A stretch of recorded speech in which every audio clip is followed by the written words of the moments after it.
Hey everyone, what's going on? This is something very new that I'm doing. We're doing a Facebook Live, trying to share some information about the industry and kind of what's happening. We have a special guest, lucky Lindy. Lindy Maddox is here, and she has a lot of insight into building a company and starting from like going from part time to full time. I have a lot of experience into asset management as we are a full time leasing company. Talking to Lindy, she is with a wealth of knowledge that it ends up turning out to be like we have a lot of similarities, but at the same time, we kind of do things a little bit different. So if you own and you sell Christmas lights or you lease Christmas lights and there's assets you move around or the customer owns it, how it all works, how to make money with it, and ultimately just provide great customer service. There's many things that we do. I own Murphy Christmas Lighting. That's our installation side. We did distribution for many years, and then we got acquisition by lightsatwholesale.com. There's many reasons why that happened. I'm happy to explain it to anybody if you want to comment. Happy to chime in. Happy to create clarity behind it. The team over there has been amazing, and that's one reason too. Is like Lindy hopped on board. They're doing the North Carolina location now, so we have multiple location. Dan and Lindy, they're doing their stuff over there, and I probably would have never have met them if I didn't go down this path. And so that's what's really exciting is you end up meeting new people just by going down different paths. So we would really like to just share our knowledge into what we're doing, share what my company is and what Lights at Wholesale is. Real quick, I'll play some intros. This is just Murphy Christmas Lighting intro. These are just intros, it's not informative, it's just to tell you and give you a little logo behind each company. It'll go Murphy Christmas Lighting and then Lights at Wholesale and then Invisilights, which is our permanent lighting line. We have trainings every month at the Texas location, Utah, and we're adding more and more. I know on Facebook, people are saying like, hey, can you come up to Atlanta and stuff like that? So definitely chime in. Definitely be part of our Facebook group, lightsatwholesale.com Facebook group. That's where we're just loading up all this knowledge. If you want more information, you can always email me at joey@lightsatwholesale.com. So here's our intro. This is my install company's intro, Murphy Christmas Lighting.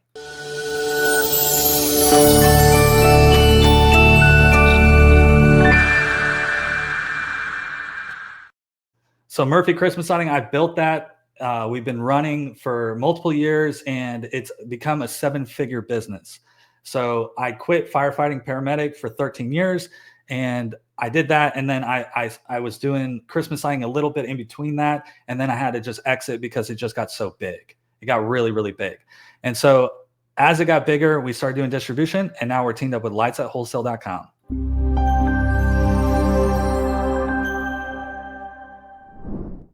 It's amazing what lightsatwholesale.com is doing. They're in multiple locations. We're 2-day shipping all across the country, $3.99. You get free shipping. So that's great. But we also have our permanent lighting line, which is blown up. Everybody knows permanent lighting, if you're in the lighting game, is relevant. Just like landscape lighting and some other things, is you create year-round businesses with all this stuff. And so we have to focus on our permanent lighting, and we have these trainings, and it's really, really good. We're getting really good feedback from everybody who attends. Here's our permanent lighting line, Invisilights. With all that, I don't want to take too much time just introducing ourselves, and I'd really like to introduce Lindy, and this is new for me, so trust me, I'm adding banners and everything else, but I'd like to ask lucky Lindy to the show. Hey guys, how you doing? There she is. Why don't you tell us about yourself a little bit, and then I'll play some intros and stuff of your company. Yeah, so we started this company with Christmas lights 3 years ago. A majority of the business has been part-time until last year. We went full-time right at the edge of Christmas, or start of it, like literally last second, and decided to go full-time with it. We've been very fortunate that it's pretty much doubled every year. Our numbers are really pretty exceptional for part-time, and we've just loved it more and more. And so Dan and I have been very fortunate. Our company is Charlotte's Best Christmas Lights, and then we also own an exterior cleaning company as well. But we partnered up with Lights at Wholesale about a year ago, and love the team, love the brand. Honestly, the people behind them is just amazing. And Dan and I have always felt going with our gut of good, genuine people, or people that we want to partner with. Jason Guyman and Joey and Dustin Armando and his team. We really just love the partnership with that entails with that, and so now we're offering distribution for lights at wholesale for the East Coast. And so, yeah, and then offering trainings for Invisalights as well. So we're very fortunate to be able to expand and have Dustin and everybody else trust us with their knowledge, and really just created a great relationship with that too. Yeah, I mean, it's everybody's teaming up together to create a team that is a powerhouse. And I feel like lightsatwholesale.com, they've been a powerhouse. Murphy Chris was a powerhouse. Your company's been a powerhouse, right? And then when we team up and then we all have different insight coming into it. The other thing is, like, we're in Texas, right? And you guys are in North Carolina, and the construction's different. Like, how you guys use even clips and stuff is way different. So, like, it made me realize maybe I'm not an industry expert so much because I really understand Texas really well. But then do I understand, like, on a national level, like up in New York, how they do things, or Florida, how they do Yeah. things? And that's what's really good, is teaming up with other people to get insights and get that B2B relationship. And I know that, like, certain clips work with your guys' stuff, but certain clips don't work with our stuff. So if you're thinking about, like, even franchising your business, you grow your business from 6 figures to 7 figures, and then you're like, well, I want to do multiple 7 figures, and then you end up, your processes have to change between each location. This stuff is very, very hard. It's very complex. I know you probably get the question all the time, is like, what do you do year round? And you're like, what do you mean? What do I do year round? It's I'm working 18-hour days, I feel like, all the time. You know what I mean? And so with your guys' story, it's so interesting because one thing was being from part-time to full-time, right? That transition. I know there's probably a lot of people out there that are trying to, like, when do you pull the trigger? How can you pull the trigger? And so can you give us a little insight into, like, what things maybe you considered for yourself, so other people can be like, well, I don't have that in place. Maybe I need to get that in place before I pull the trigger. Yeah, I think for us, it's that year two.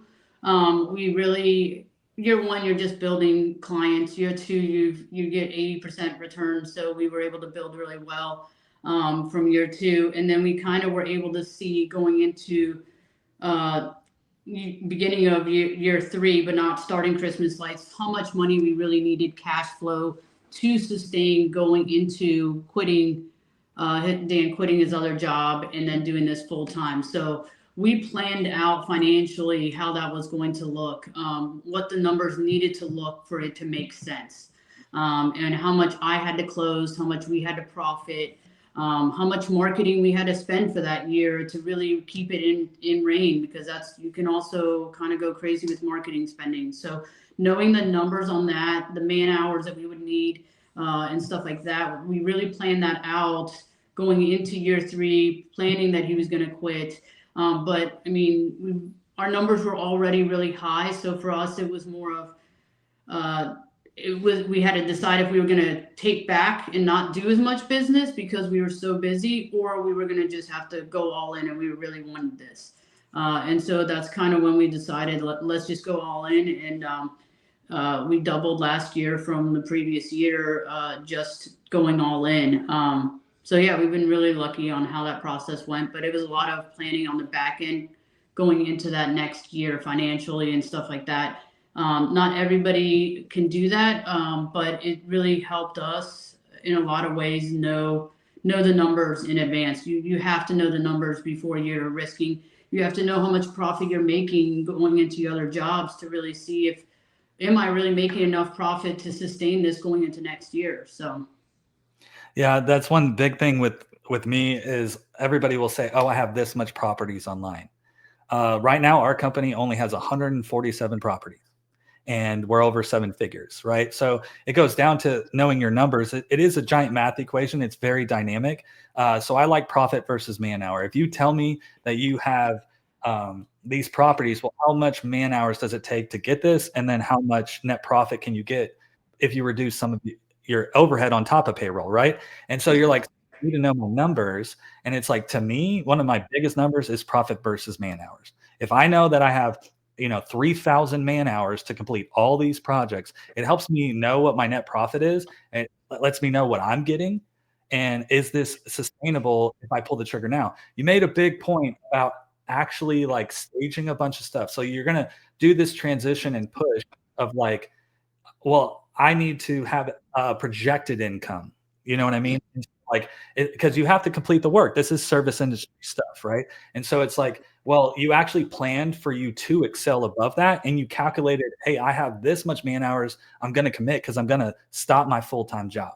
So now I Yeah. have more man hours, right? You said you doubled. When I quit my fire department job, we tripled, and Yeah. already at a very large number. And I realize that when you do commit and take that big leap of faith, the biggest thing is that you are a little bit scared, and so you will pull those long hours because you're like, I'm climbing uphill, I'm going against the grain a little bit. And for you guys, what I'm hearing is that you doubled that year, right? Because Yeah. you stopped doing your work, you took all the energy and effort and shoved it in a direction, and at the same time, the end result, because you knew your numbers, because you did quit and committed, is you doubled, which is Yeah. very, very powerful for other Yeah. people to hear.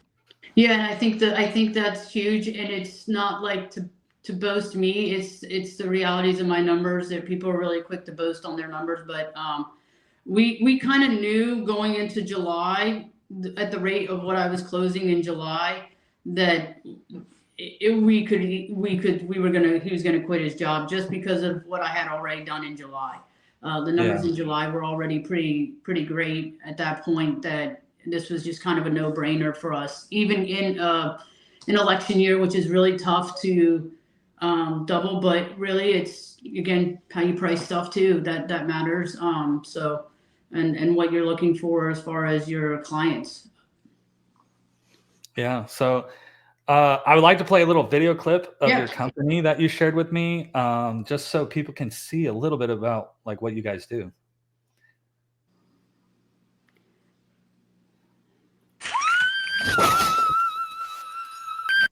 That's awesome. That gets me pumped up a little bit. You know what I Yeah. mean? It's good stuff. It shows all the hard work you guys kind of put into what you're doing. So you guys you're 100% lease, or did you start out that way? Like, how did it happen? Yeah, so we kind of from our mentors and like we kind of before we started, we did went to one of a Christmas light training and we kind of saw what other people were doing, what worked. We did kind of the research on the back end of what was really successful, and some of our really good mentors, one of them being Paul Gardner. We look for a lot of his guidance on stuff because he's scaled his business significantly, and there's some do's and don'ts, and we kind of felt like leasing was the best for our business. So that's really what it came down to. It's not what's best for other people, it was what worked best for us. And that was, so leasing was the best. We kind of initially went with that right away. We saw some pros and cons to having the client own it that was that we didn't feel comfortable with our company. So we chose to just have it leased instead. So it just works out better. Yeah, we had a conversation yesterday even about a little bit of this stuff, and it was like, well, what's the benefits of leasing versus buying? And I see stuff done all over the place. I even see people who will like lease and then throw away the lights and like not store them because they're like the storage fee is too much or whatever. And I don't believe that. But I look at all the different aspects of why somebody would do it. And one thing that we did establish through a conversation was about control. So like when you do have the leasing and you do have that you're in control of those assets, is that like we offer free color changes. And okay, but when are we going to do that? Are we going to do it on site if you own the lights and it's in your attic space or something like that? We're talking about residential, not commercial. And it's like, but we're going to change all the bulbs out and everything else, and it's your product. Well, when you lease, is like, okay, you launch your stuff in July, maybe August, you get it in, and then you said, if you want a color change, now's the time to do it because you can pull those bins and you can swap out all the colors. So you're in control of it, and you're not doing it in season because, again, we talk about profit versus man hour. How much man hours is it to prep on site? Right? Massive. It's insane. I'm going to make a video about it because it is so different. So there's an equation to get profit versus man hours. And if you're offering free color changes, doing it on site, we try not to, right? We don't try to prep anything on site at all. Sometimes it happens, right? You didn't prepare for this color or this or whatever. But when you prep it ahead of time. Right now we have 50,000 feet prepped for sure. I think we're up almost close to 60,000 of different colors, and it does vary, like warm white, and then red and warm white, and then red, white, green, multicolor. And so we're deploying these assets that go around. We're in control of it to be like, oh, I want my lights done. It's like a $20,000 residential project. And can you do it the next day?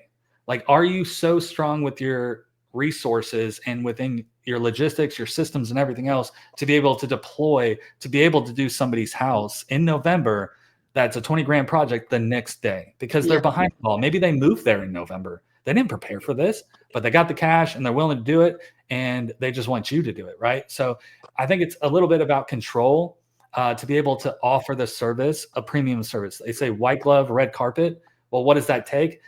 It's not, hey, let's pull it down from your attic and let's do prepping on site. I don't believe in that. I believe getting the stuff ready and it be seamless through the process. Wouldn't you agree? Yeah. I think it's making sure that like when it comes down, it's taken care of, but then you're doing double checks, quality checks. And really that's what your client is paying for too. They're paying for those quality checks, and that it's not a cluster when you're getting up on their house to install. It's already taken care of, and they're like, oh wow, this is an experienced company that not just fumbling their way through the process when they get to the job site. So I think that's really important. And we do another check before we even install. And if there is a loose one, that's why you have your ground guy look at that stuff. So really it's just multiple checks and that quality service that you're giving and selling to the customer from start to finish on these installs. And honestly, that's why we get the clients we have. I mean, they know that we're as thorough and detailed as possible, and our product, that we get through Lights at Wholesale really kind of shows that too. But I personally have felt that doing it that way has been good. Plus, I like how we store things. Every time we take down lights, again, man hours, this is about making it seamless. When the guys are required to fill out a sheet, I screenshot it, put it in the client's profile. So then when they go the next year, they see the exact amount of everything that they need, and they click on that client's profile and they see everything.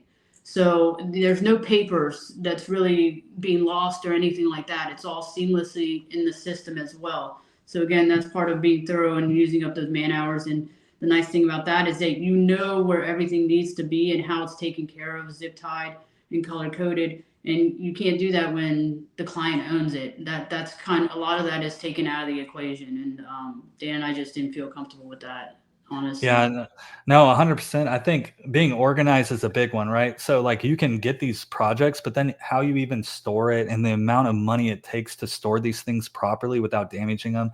Like we implemented a lot more cardboard. So like our wreaths and stuff is like, do you like cellophane wrap it? Do you store it up on a hook? And we come up with different every year we're changing things to make it the best process possible. And that's what Chelsea, my wife, she helps me run the business. And she was saying like, I'm the mad scientist because all the time I'm testing things. You guys even, I talked to you and you said that like you do door hangers. We don't do door hangers. Like we hunt things down, but then you got a massive lead off of like a cheap, not door hangers, sorry, yard signs. Yard sign, yeah. So that USAA building was Skyrise was a yard sign from our first year. And how much did you get off of? Like, what was the invoice on that? So the invoice on that is $22,000 off a yard sign. Off one yard sign that we put out. And so that's what I'm saying. I feel like I'm missing something a little bit when we don't, like, maybe I should try yard signs. And that's the scientific approach, is like what's working for people, what doesn't work. Yeah. I see all these yard signs out, but is people really getting business from it? Or am I idolizing something in my business that I'm actually hurting myself because I think my business needs to go this direction? So a lot of times I'm willing to try new things because I want it to fall into a place where that's what works, not what I think what works, but that's what works.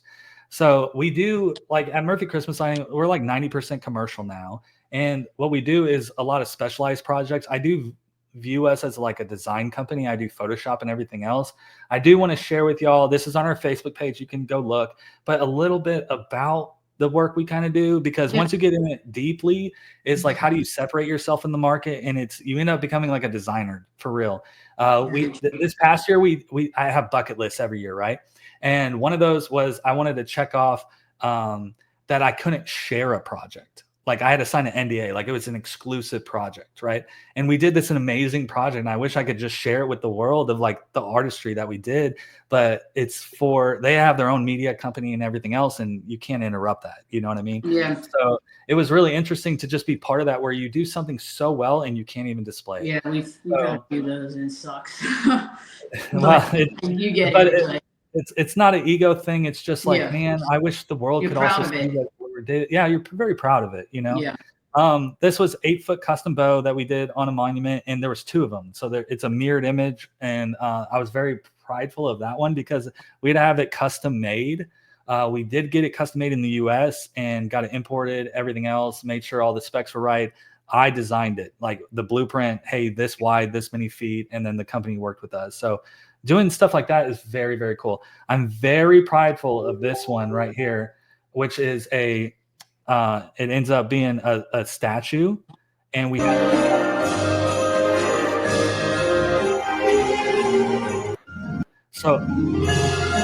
so I sat there for a whole day, and I just looked at this statue like, how am I going to decorate this?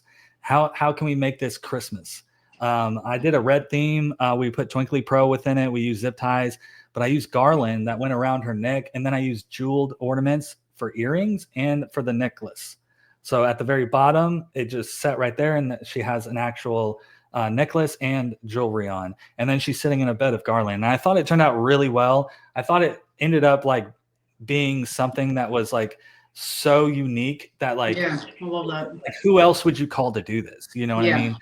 And so that one right there, I'm super prideful for. I sat there all day, and then we ended up going out there, and there's many points of decoration. I call it POD, points of decoration. And those points of decoration, there was like 6 or 7 throughout that whole kind of block. And that one, I think I knocked it out of the park. I don't know, but I'm very, again, it's you, when you get done with it, it's like it means so much to you, to your customer, everything else, that you're so prideful. You know what I mean? So I love sharing like great projects that we do because it shows the work that we put into it. Do you know what I mean?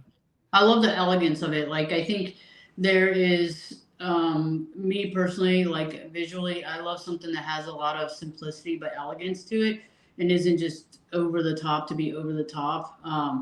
And sometimes there's certain places where it should be over the top, but I think I like that design because it's very just kind of has a very elegant feel and touch to it with pop.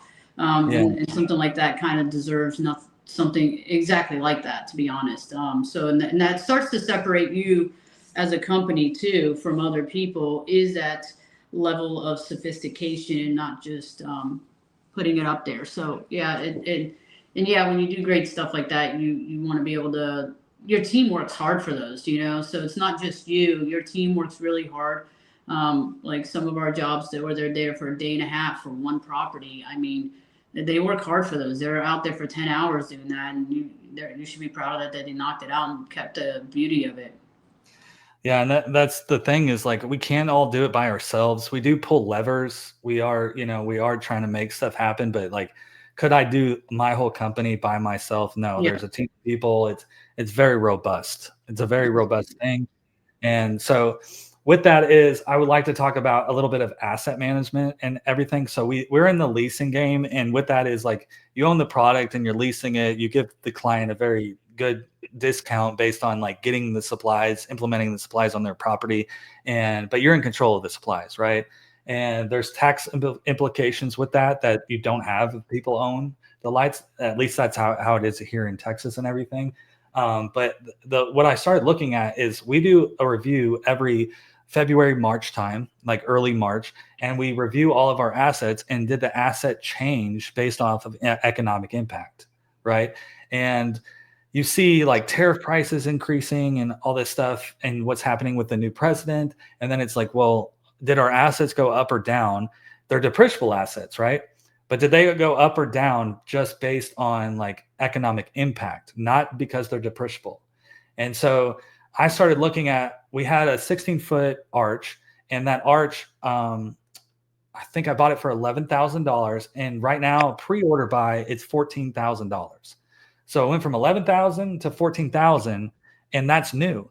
I bought that asset in November, like 2 years ago, and now pre-order, not in season, it's 14,000. That's a huge increase, right? And so Yeah. a lot of times you look at it and you're like, well, if you had a company that was an asset company and you're able to deploy assets that maybe aren't in use, if a new company comes in and they want to do leasing and then they want to like bid on a city project or something like that, well, these used assets that are good, they're depreciating, but they're still quality assets. If they're bad, you would get rid of them, right? Yeah. Well, you're going to use those assets and compete against somebody else who's fighting tariffs. So Yeah. how much is that? And I'm looking at it, and it's about 20% is what I'm seeing.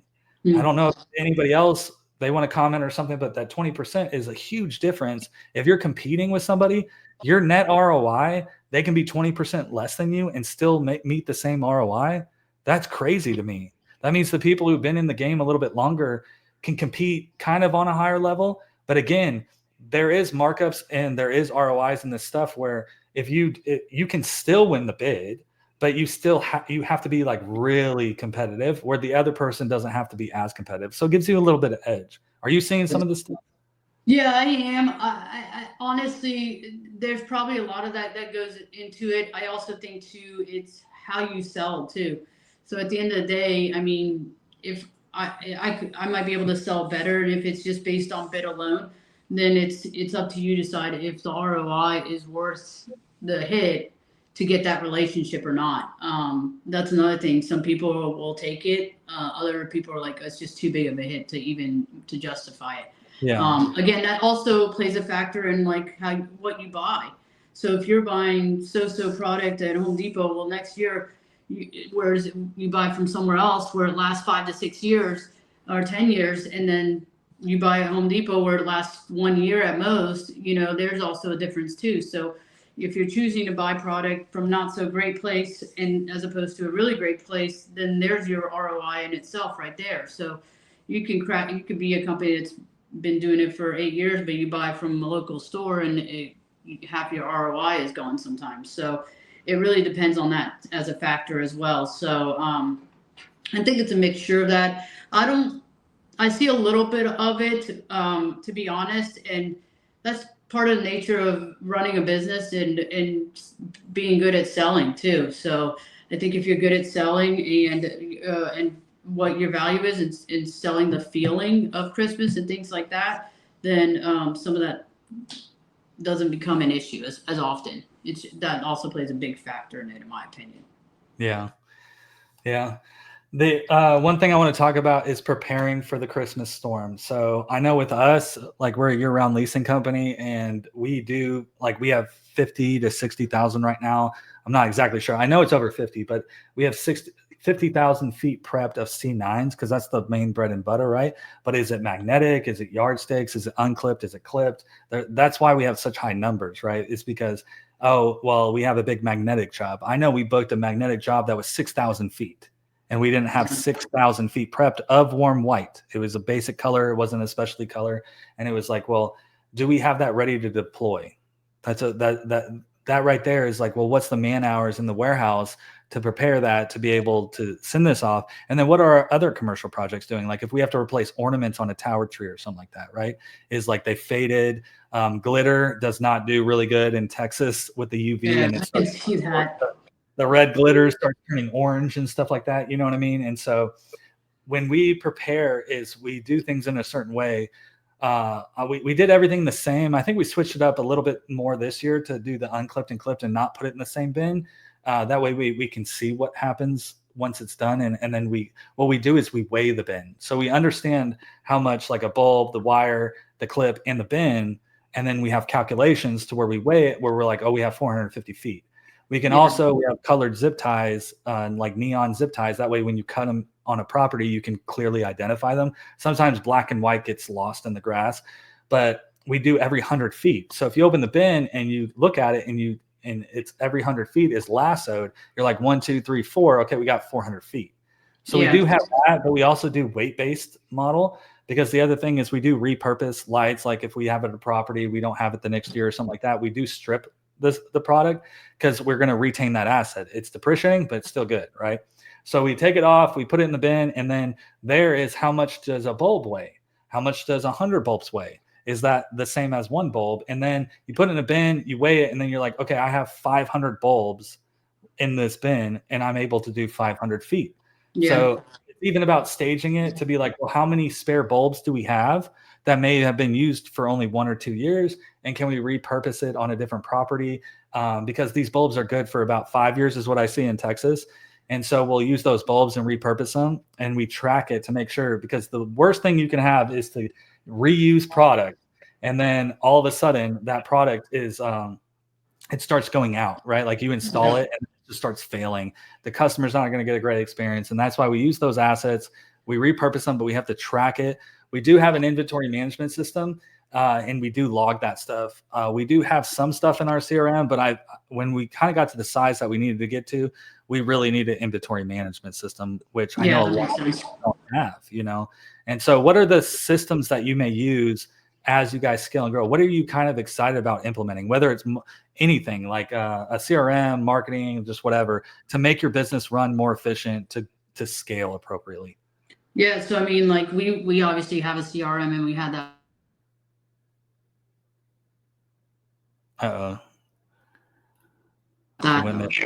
Sorry. So that's something that we had from the beginning. Biggest thing that we've always done from the get-go, and Dan's very OCD about this, is that the product that we bought the previous year, we track all that. So 2003 lights are kept with 2003. You know, we've always kept everything in that way. So that's been good, as well as mini lights. We do that with all of our mini lights, our garland and everything. So we track each year, so they don't get combined. So everything stays in each year's section. So we're not combining 23 for 24 lights at all at any point. So then we can see how well they're really actually lasting even longer, and where the issues are, if they are.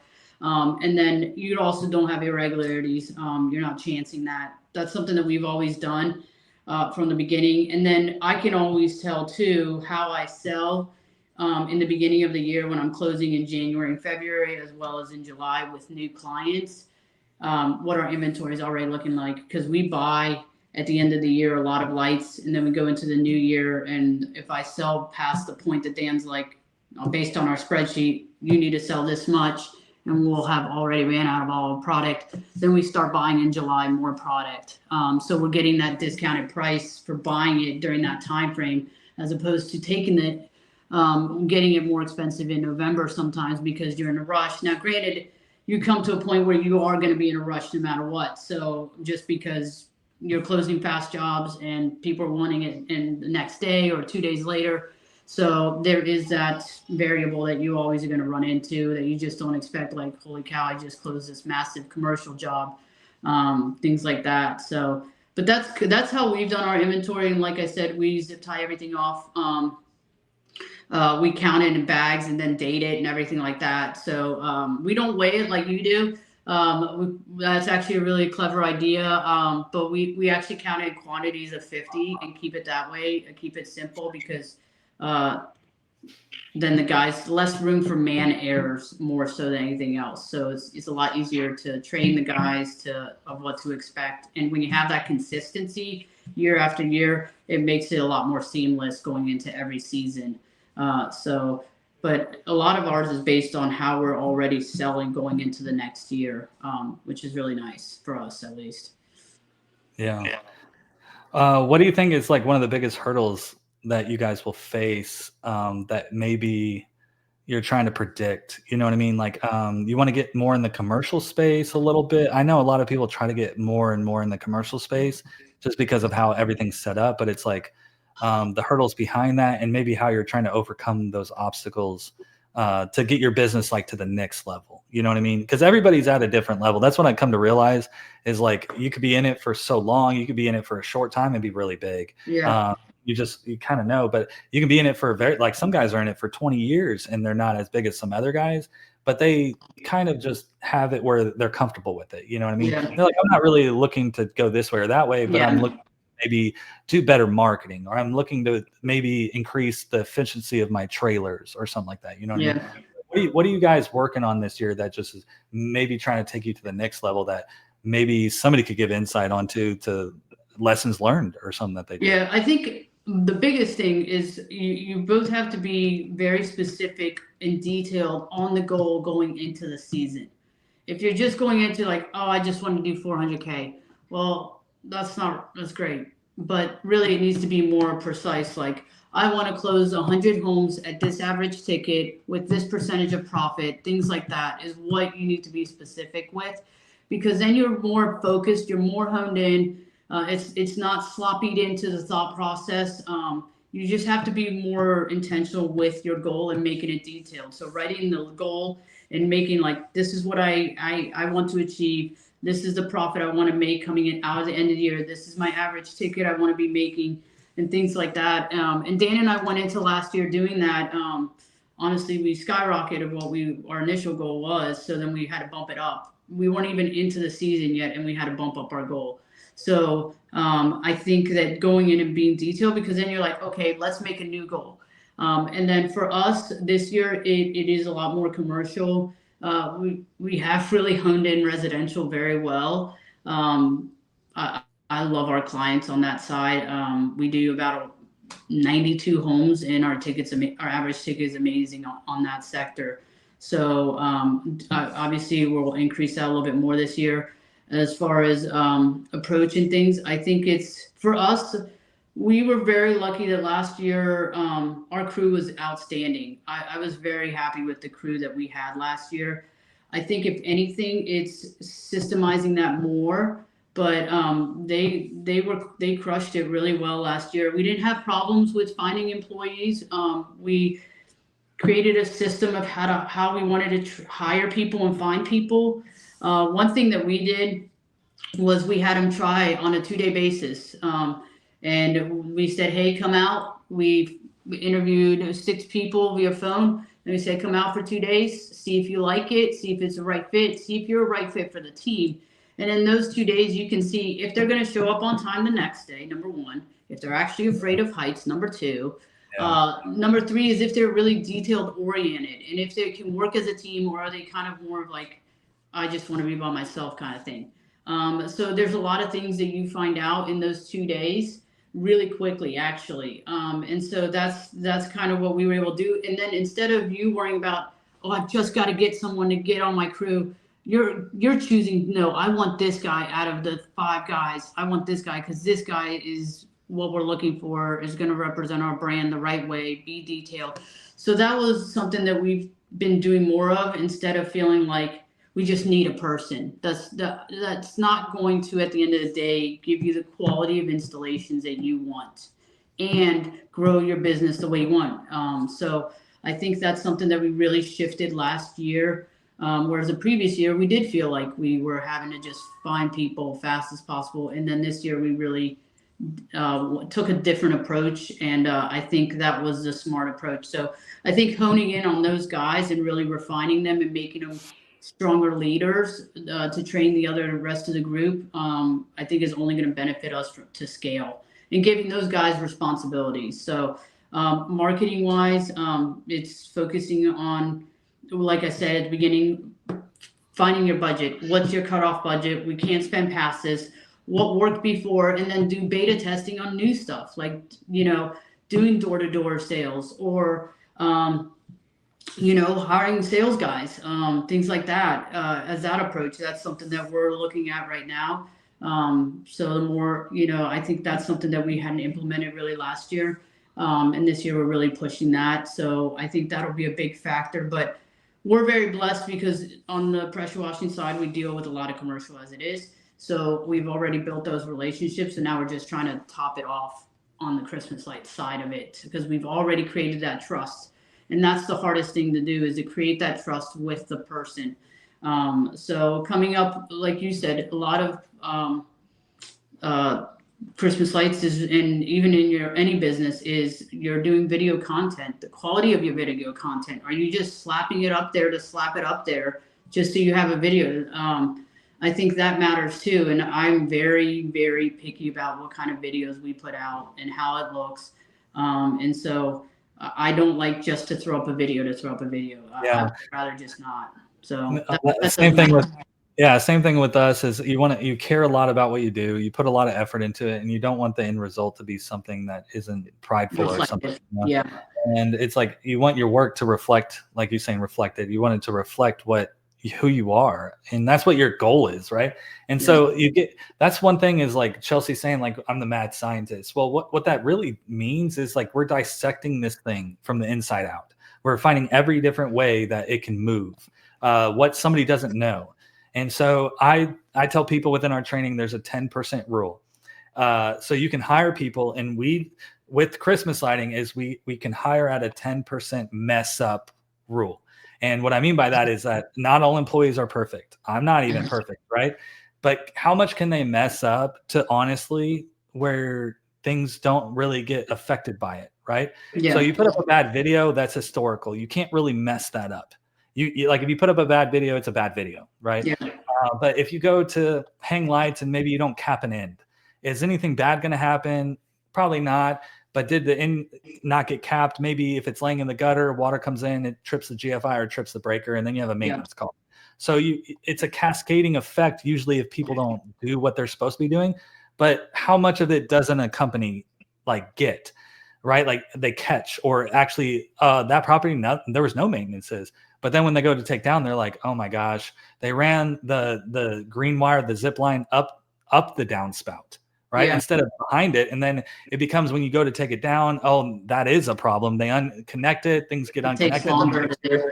Then they install it, and then, it gets messed up. Right. So it's focusing on that micro level. And I feel like that's what kind of you're saying is that we dissect this thing so deep. And when you add other services, because I've had many different companies, is you add people that have a 10% role. And then all of a sudden you create a new company, and that person can only mess up 5% of the time now, because it's a very more strict type of installation or something like that. Like what we do is like we're designers, right? Well, a bow cannot be crooked. Okay. So if you can't get a bow right, I don't care if it's off by 10%, that looks bad. Yeah. So then that's why some people don't want to add bows and greenery and stuff to their arsenal, or they don't have the time or patience to be able to have it where they wrap trees. That's a lot of things in Texas. Like, oh, we don't wrap trees. And people are calling around like, I want my tree wrapped. We don't wrap trees. We don't wrap trees. Well, it's a resource thing. It's an efficiency thing. And I get it. And so we go down to a micro level, and with permanent lighting, it is a little bit more strict. So like you have an installation company, but then now you're looking at voltage drop. You're looking at cutting channels cleanly. You know what I mean? And with Christmas lights, you can kind of blow and go, and it's fine, right? Yeah. And so I wanted to play a little clip here, and I just jotted down within like 10 minutes, and I just did voltage drop.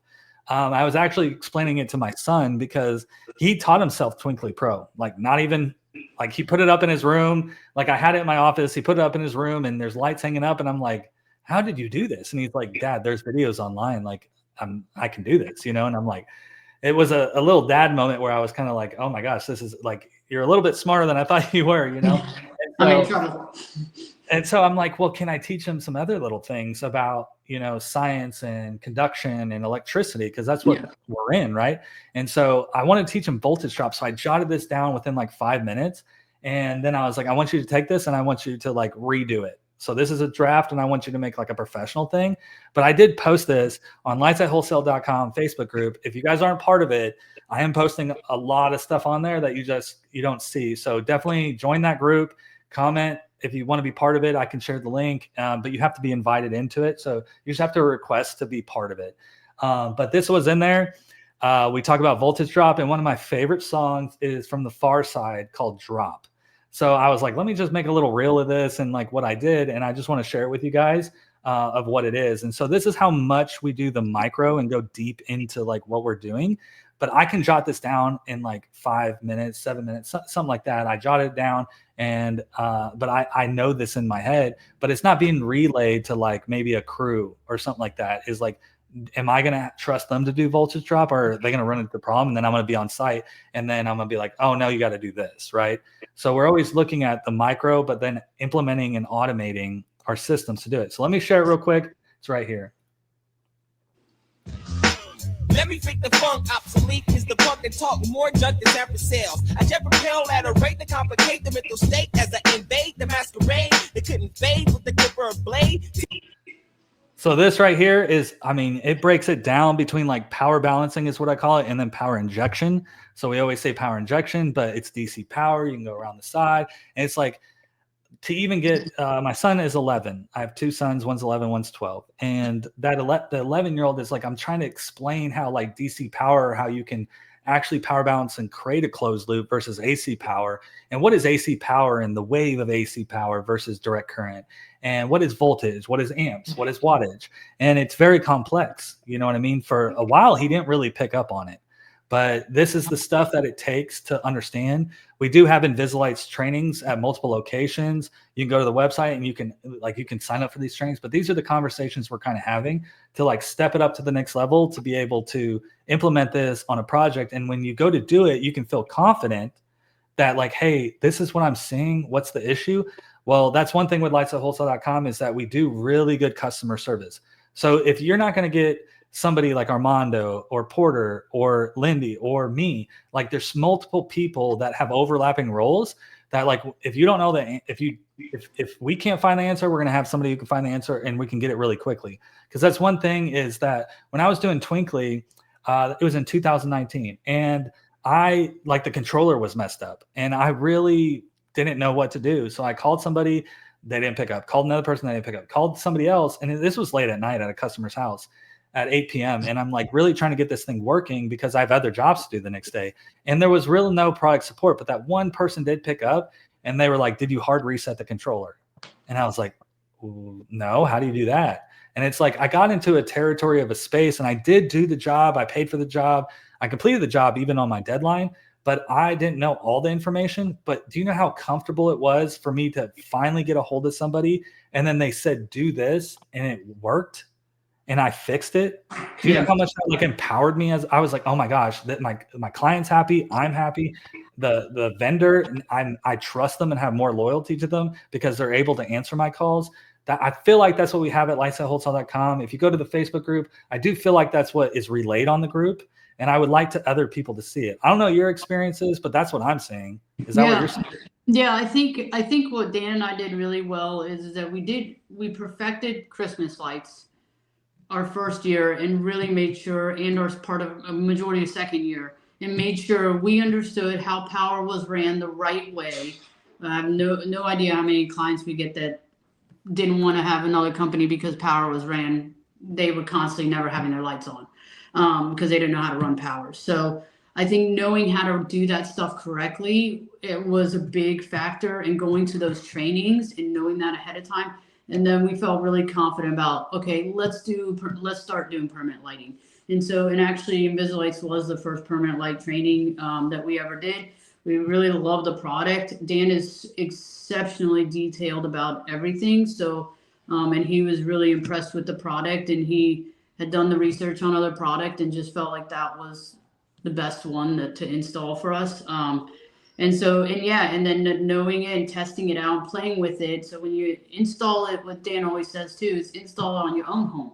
Practice on your own home, trial and error on that. Play with the controls at your house and do that first, because then you really get to understand the product even better and see, wow, this is really neat. So, and I think when you do that, and then you can ask your questions that you need to ask. And then he always gets a ton of people that reach out to him with questions in regards to permanent lighting and Christmas lights. And that's the beauty of it, is that all of us know a lot of things. I've gotten better about it because I went out and watched them do it. I watched the installs on every one of them. I also think that's a big thing. In order for you to sell, you have to go out in the field and watch how the installs are done, because you have to be able to explain the product and how they are, because you are going to have a C personality that wants the micro detail of how the install is going to happen.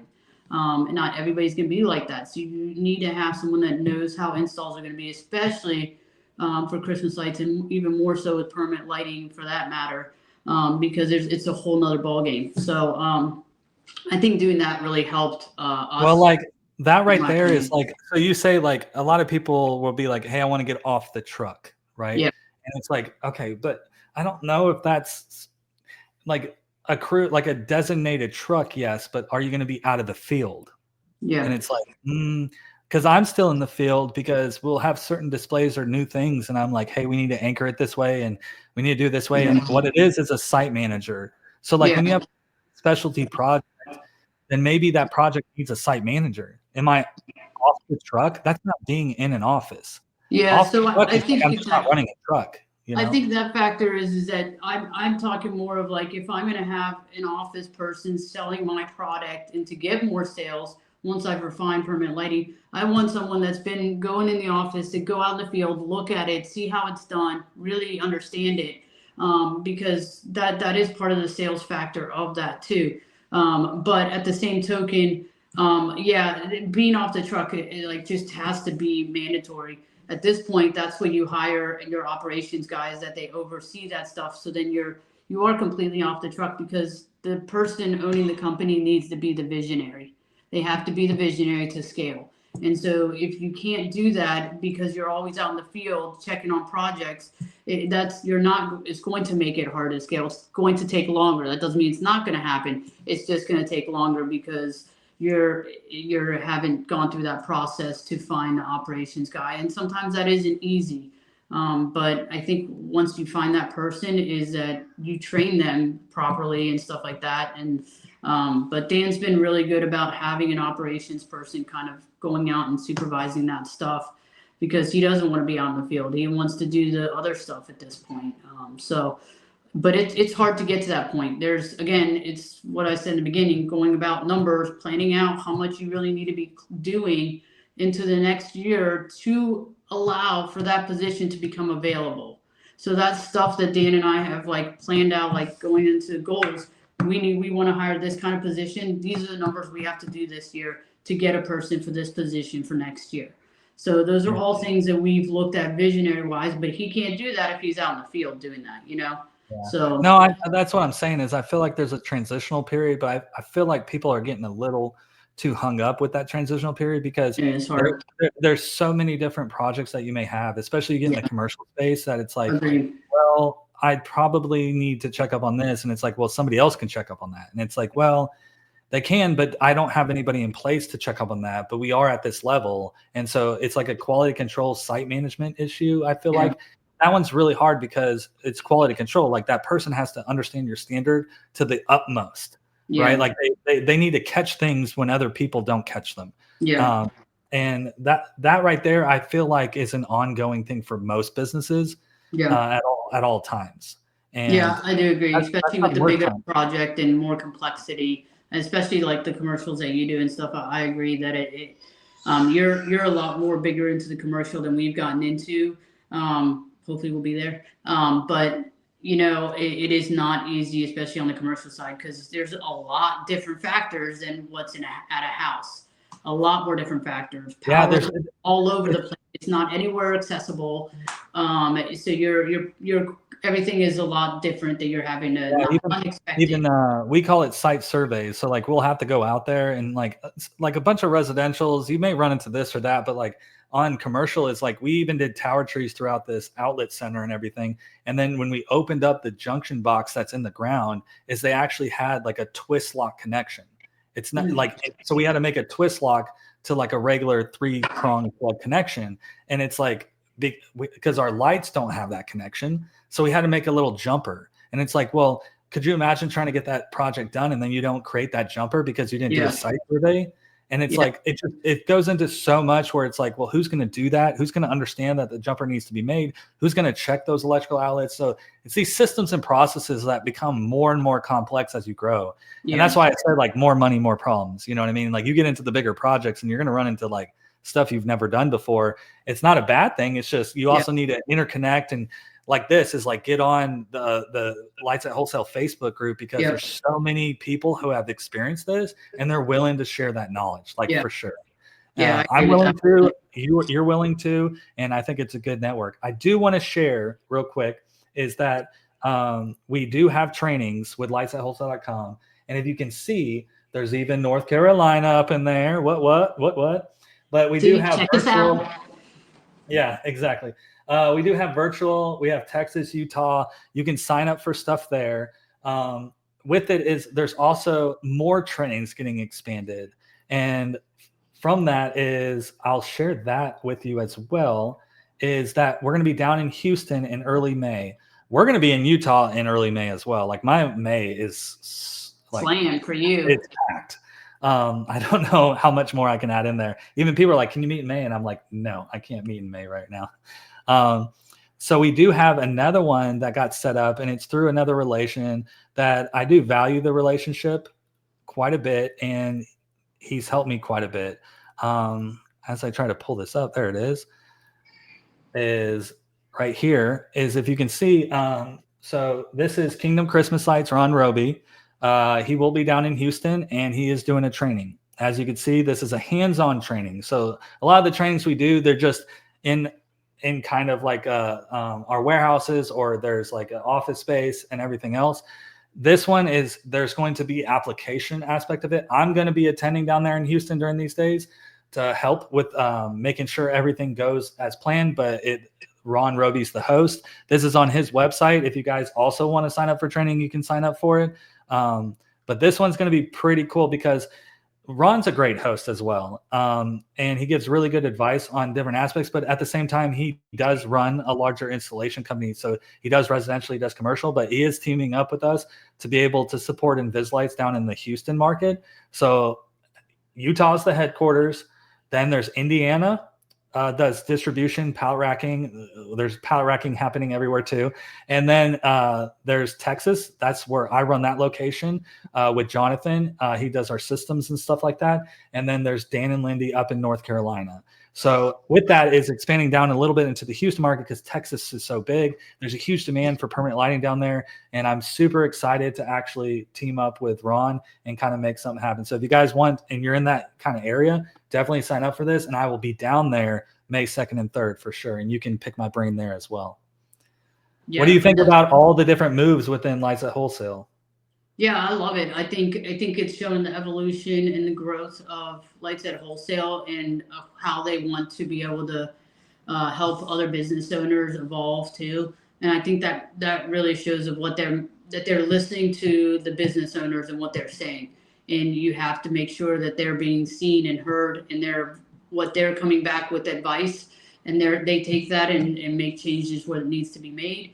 And not every company's like that. So I've always loved that about the people at Lights at Wholesale. So I'm excited to do all the trainings. And like I said, ask questions on Lights at Wholesale. There's other people on there that do some really big lighting jobs that I'm blown away with their knowledge. And I like their insight into how they're marketing or how they're doing something. So even looking at the comments of how some people are doing stuff when they ask questions, is really good too, because there's different tactics that you just don't think about that someone doing in year 1 and there's someone in year 10 that's doing it, and you're like, oh wow, those two are working really well. So that's what the group's meant for. Yeah, you guys have stuff going on in North Carolina, and I saw something added to the page.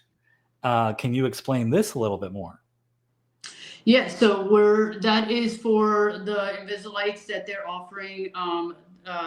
Eric Beck is going to be offering talking about door-to-door sales out in Utah, and definitely excited for people to go check out that training out in Utah. And then they offer next day the Invisalights training as well. So door-to-door is not something that I'm familiar with, so that's what I'm really excited about. I haven't really pushed that aspect of it, but I know a ton of people that have massive traction in that when it comes to door-to-door for lights and for permanent lighting. So there's a lot of knowledge to be gained that I'm not as knowledgeable on that. So, and Eric has been extremely successful in it. So, but that's the thing is like end up like, I didn't even know about Eric Beck. If I didn't team up with Lights at Wholesale, I wouldn't know. Yeah. If I didn't team up with you, I wouldn't know. Right. And it's like just getting interconnected within the industry. Even as long as I've been doing it, is I still don't know a lot of people who are doing it. And it just seems like from the stories that I hear, because I've heard him and I've seen him speak and everything, but this guy seems like he's doing it better than like most people. Like my door-to-door sales aren't that great. So like, how do we make it better? Let's talk to like an industry expert. And then why does that industry expert want to talk on our, like at our location? It's because they do align with us.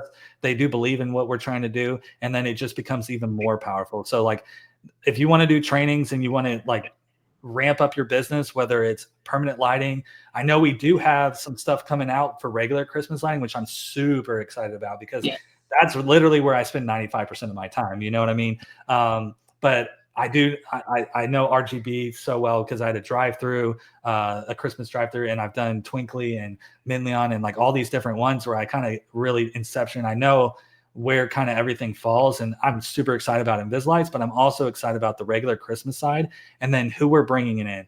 I know you're working on a bunch of things that we can't really tell right now. No. So there's things kind of coming out. Coming out soon. It's big news. And it's like, well, it's this alignment of people that can create something bigger than themselves. And that's what I love. That's why I joined, right? We could all be alone. We could all just do the stuff alone. But when you have like Eric Beck, yourself and me, and everybody that's involved with Lights That Hold On, I don't want to like leave names out. I'm not going to name all the names, but it's like when you have everybody that's involved in there, it's a movement. It's a push for the industry to make it where it's like, where can I get solid training and where are the industry experts that are also operating? Because there's other distributors and stuff, but maybe they don't install and they don't know what works, what doesn't work. They're not in tune with people giving communication from clients and everything else, and saying, hey, this doesn't work, product control, all that stuff. And so I'm super, super excited about the future and what's going to happen. I want everybody to join the lightsoutwholesale.com Facebook group. That's where you can get a lot of information at all times. And that's where I'm putting my energy. Is that where you're putting your energy to, besides your company, right? But like, where are you putting your energy to like relay the message? How can people hear more about us? I feel like that's a great place to go, right? Yeah, I think that's a really good place. And even just the people when they reach out to you is private messages, and you'll see a comment and you send a private message and then they're like, oh, wow, I didn't even know about that. So I've done that a few times to people when I've seen a comment that I've seen on the Lights at Wholesale. So, and then they get to know more about what you know about and stuff like that. So that's another way I've kind of been able to reach out to people, is because sometimes not everybody wants to have comments after comment on the group, and sometimes having that private conversation, and then that helps them answer questions that go a little bit more further. So the group is really knowledgeable, but also just come to the trainings and you learn from so many people doing that. Honestly, I learned so much from going to the trainings and what other people are doing too. So it's a big, like when I went up to Utah, there was and I can never remember his name, Nico or something like that, but he's up north and he did trash. He did like the waste disposal, right? Waste management. And then he ended up quitting his job, which those guys actually make a lot of money. They do. It's a good living. And he quit his job to do lighting. And you just get inspired by all these people who are also trying to make the jump from part-time to full-time, right? Like you did it and maybe you did it and then years go by, but then to see other people's stories, I love storytelling. I do. I could like sit all day and like listen to people's stories and their adversity, where they came from, what they were thinking. I think it's so interesting. But for him, I loved his story. I loved how he is gaining success. His fears, his accomplishments, like all of it. He's killing it right now. He just even completed another Invislights install, killed it, just knocked it out of the park, has all the right equipment, being super safe. But the biggest thing is with these people that makes them successful that I'm seeing, which I didn't do, to be honest with you, is that they end up going to these trainings. They end up going to these Facebook groups and they start picking information, because what that does is it helps, like, what's the risk management of like your company and where you want to go. And it's like, I want to grow, I want to climb, but like you could actually go down a path where you actually lose, you know what I mean? And you don't want that. And so it's picking people's brains and it's showing up to those trainings. Like, even though the training may cost this or the travel may cost this, is you're going to like people say 10x. I don't want to say like a number, but you're going to capitalize so much off of that, because if you don't come to that training and you don't see what we're doing and talk to the right people that have been doing it for so long, you can take it with a grain of salt, right? But you're going to take that information and apply it to your business, and it's going to surcharge you. It's going to energize you. And that's what I love, is that we're creating a platform for people to come and make themselves successful. That's what we're doing. Right? Yeah, and those trainings definitely, like in my opinion, if Dan and I hadn't gone to them, we would have probably made less profit our first and second year, because we could have avoided the inevitable if we had just gone to those trainings. So that was the beauty of going to those trainings, is knowing beforehand what not to do. So then we weren't bleeding money when we were out in the field, because we didn't go to trainings and stuff like that. And so we made more profit because we went to those trainings and avoided a lot of the hiccups that year 1 and 2 people avoid or end up running into, because they're not going to the trainings. And I think that's the biggest factor of why we were really successful from the get-go too. Is you said I watched a interview of yours even this morning, and I never watched this interview, but one thing you did say was about what's the biggest fear or whatever, and it was like, it's actually that we didn't get started sooner, because we actually would have lost the projected like revenue.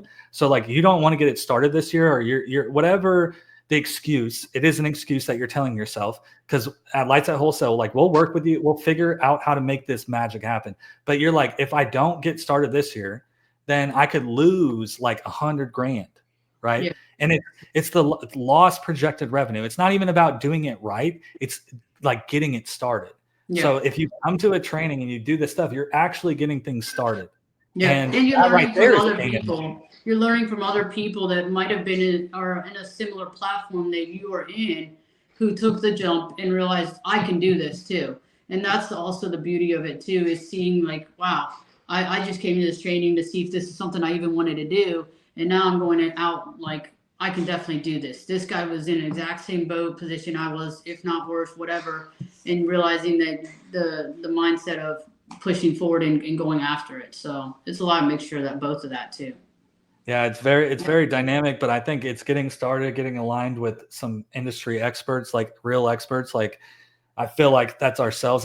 We just committed our lives to this type of stuff. And I feel like when people do that, you can, and you do it the right way. You really analyze things and dissect them and do that micro, like I was talking about, is you end up becoming those experts because you put so many hours into it, and we really do care about it. And we really do care that like whoever we touch is also successful. We never want to like share information and it's not correct. Like, we'll even say like, I'm unsure of that. Let me do a little more research, because it's always evolving. This industry is, exploding, and there's new things coming out all the time to where we do have some knowledge, but if we don't have the answer, we're going to find it 100%. Yeah. So I do want to wrap it up with, is there anything you want to share right now, or maybe just even, some life advice or anything that you have for anybody getting in it new, maybe running it for a little bit, like any advice that you have for anybody listening? Yeah, I think it would be just find one thing that you want to achieve this year in the business, and focus on that, hone in on that. And you are your own weakness. You will always be your own weakness. So if you get in your head too much, it will be the weakness of what makes you not succeed. In my opinion, I'm a firm believer in that. I feel like you felt that. I feel it a little bit, but I feel like you felt that a little bit is, I talk about idolizing what your clients want. I did that. I did that in the beginning, and what's their install date? It's like, what does my client want it to be? Right. And I never asked it because I built my business around what I thought it would be. So I think that's really good advice for sure. All right. Awesome. Well, I had fun. Again, I always have great conversations with you. Whenever I pick up the phone, it's definitely going to be an hour with you. Like, for sure, it's going to be an hour, So with a few sarcastic jokes. Yeah, I know, right? That's the other thing, is we don't joke around too much on here, but man, it's a lot of joking around and it's a lot of having fun, but it's also development. I had a really good time in Orlando with Dan. I really did. I got to know him a little more. Tall dude, very tall, and but very knowledgeable, very calm. And I love you guys of what you guys are doing for sure. And I'm really glad that I'm part of the team with you for sure. Yeah, likewise. Awesome. All right, guys. Well, if anybody needs anything, joey@lightsightwholesale.com. You can DM us. You can DM Lindy, add us as friends. Also join the Facebook group. That's where we're going to post, and that's where we'll do our most engagement. If you DM me personally, I may not hit it, but that's where I'm focusing our energy is on that group. So definitely join that. And if you guys need anything, whether it's pre-orders, because we can work with your orders and everything else, whether it's permanent lighting, getting ready for the season, talking about business. I say all the time, with me, it's not transactional. If you guys need to pick my brain about something to get your guys self successful, if you're successful, we're successful. Yeah. Okay. So let's make it happen. And the biggest battle, like you said, is don't get in your head, get the conversation started and sign up for that training. Yep. Right. Awesome. All right. Well, Bye, I had guys. fun. Thanks. Bye. See you. Bye, Joey.